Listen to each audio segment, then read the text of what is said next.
ఇలా చూస్తూ ఉంటే మీ అందరికీ అర్థమైపోయింది కదండి, గ్రామదేవత గుడికి అయితే వచ్చానని.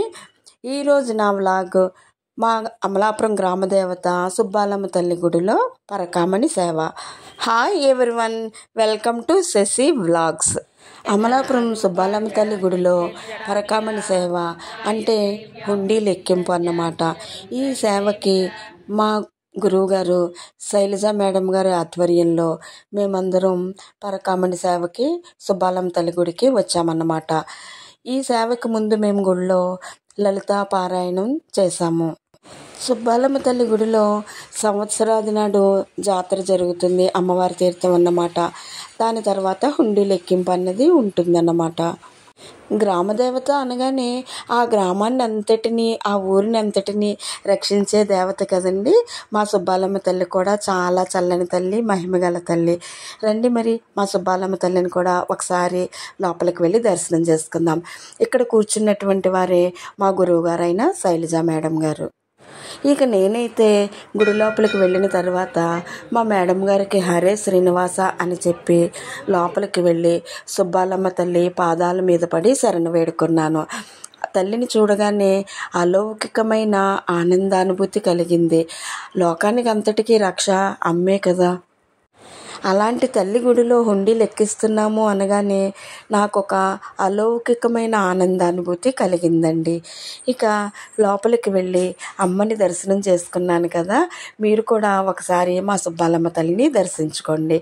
అమ్మ చాలా ప్రసన్నంగా చిరునవ్వుతో దర్శనమిస్తుంది. చాలా శాంతమూర్తిగా ఉంటుందండి మా సుబ్బాలమ్మ తల్లి. అమ్మకి కరుణ కూడా ఎక్కువే. అలా అమ్మని దర్శించుకుని ప్రార్థించుకుని బయటికి వచ్చాను. ఎప్పుడెప్పుడు హుండీ లెక్కింపు మొదలవుతుందా అని చూస్తూ ఉన్నాను. ఇది వరకు నేను ఇలా హుండీ లెక్కింపులకి వెళ్ళినప్పటికీ మొదటి నుంచి లెక్కింపు దగ్గర నేను లేను. ఎప్పుడైనా సరే ఏదైనా గుడిలో హుండీ లెక్కింపు మొదటి నుంచి లెక్కించి హుండీ లెక్కింపు పూర్తయ్యేంత వరకు ఉండాలన్నది నా కోరిక అన్నమాట. ఆ కోరిక ఈరోజు మా శైలజ మేడం గారి వల్ల తీరిందండి. ఈవో గారు రాగానే హుండీని ఓపెన్ చేసి కొబ్బరికాయ కొట్టి హుండీకి హారతిచ్చి అప్పుడు హుండీని తెరిచారండి. అమ్మవారి పట్టుచీరని తీసుకుని వచ్చి హుండీ లోపల ఉన్నటువంటి డబ్బులన్నీ ఆ పట్టుచీరలో వేసి 2 వరుసలుగా కూర్చున్న మా మధ్యన ఆ డబ్బులన్నిటినీ పోసారండి. అలా అంత డబ్బుని చూడగానే ఎంతో ఆనందం కలిగింది. ఎందుకంటారా, ఇవన్నీ కూడా భక్తులు అమ్మవారు వాళ్ళ కోరికలు తీర్చినందుకు, వాళ్ళు కట్టుకున్నటువంటి మొక్కులు ముడుపులు ఆనందంతో ఇచ్చినటువంటి డబ్బులు, తమ కష్టాలను తీర్చినందుకు అమ్మవారికి కృతజ్ఞతతో ఇచ్చినటువంటి డబ్బులు, ఇవన్నీ అవే కదండి.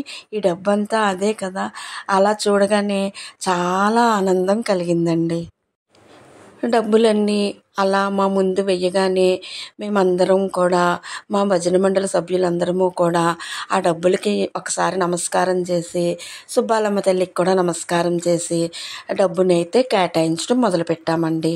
500 రూపాయలు, 200, 100 రూపాయల నోట్లు వేటికవి బొత్తిగా పెట్టి ఒక రబ్బర్ బ్యాండ్ పెట్టి ఒక పళ్ళెంలో వేసామన్నమాట. ఇక 50 అయితే కొత్త 50 ఒక కట్ట కింద, పాత 50 ఒక కట్ట. 20 కూడా అంతేనండి. 20 రూపాయలు కొత్తవి ఒక కట్ట, పాతవి ఒక కట్ట. 10 కూడా అలాగే కేటాయించాము. 500, 200, 100 రూపాయలు అయితే త్వరగానే అయిపోయినాయండి. కానీ 20, 10 అయితే చాలా సమయం పట్టింది. ఇదంతా పూర్తయ్యేసరికి కాయిన్స్ అయితే చాలా ఉన్నాయండి. ఇలా ఈ సేవలో ఉన్న మా అందరికీ కూడా సుబ్బాలమ్మ తల్లి గుడి కమిటీ సభ్యులందరూ కూడా టిఫిన్స్, టీలు, డ్రింక్స్ అన్నీ అడుగడుగుకి కూడా మమ్మల్ని అడుగుతూ సప్లై చేస్తూనే ఉన్నారండి.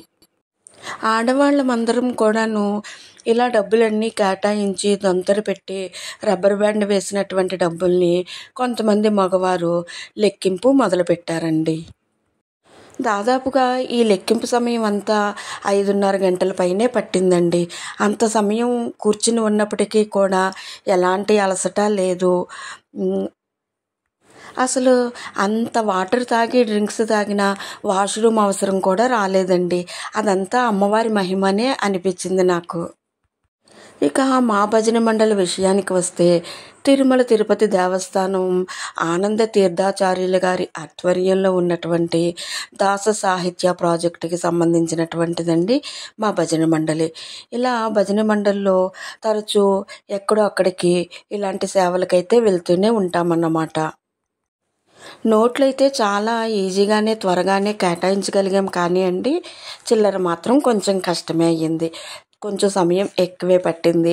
10 రూపాయల కాయిన్స్, 5 రూపాయల కాయిన్స్ కొంచెం తీయటం సులువే అయినా 2 రూపాయల కాయిన్, 1 రూపాయి కాయిన్ మాత్రం చాలా కష్టమయ్యిందండి.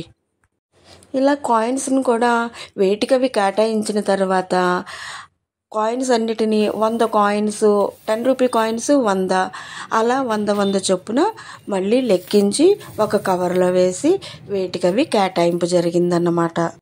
ఇలా ఈ క్రమంలోనే ఇప్పుడు నేను మీకు చూపిస్తున్న నత్తు, బంగారు నత్తు, దాని వెయిట్తో సహా ఎవరో భక్తులు వేసినటువంటివండి. ఇది పచ్చకర్పూరం కూడా ఒక భక్తుడు వేశాడు. రాగి కడియాలు ఇలా కనిపించాయండి. అందుకని అవన్నీ సరదాగా మీ అందరికీ షేర్ చేశానన్నమాట. అమ్మవారికి నత్తు మరొక భక్తుడు కూడా వేశాడండి. అది కూడా ఇప్పుడు మీ అందరికీ చూపించబోతున్నాను. ఇలా వచ్చినటువంటివన్నీ మళ్ళీ ఒక పొట్లం కట్టి మళ్ళీ హుండీలోనే వేసేస్తారటండి దేవస్థానం కమిటీ వారు.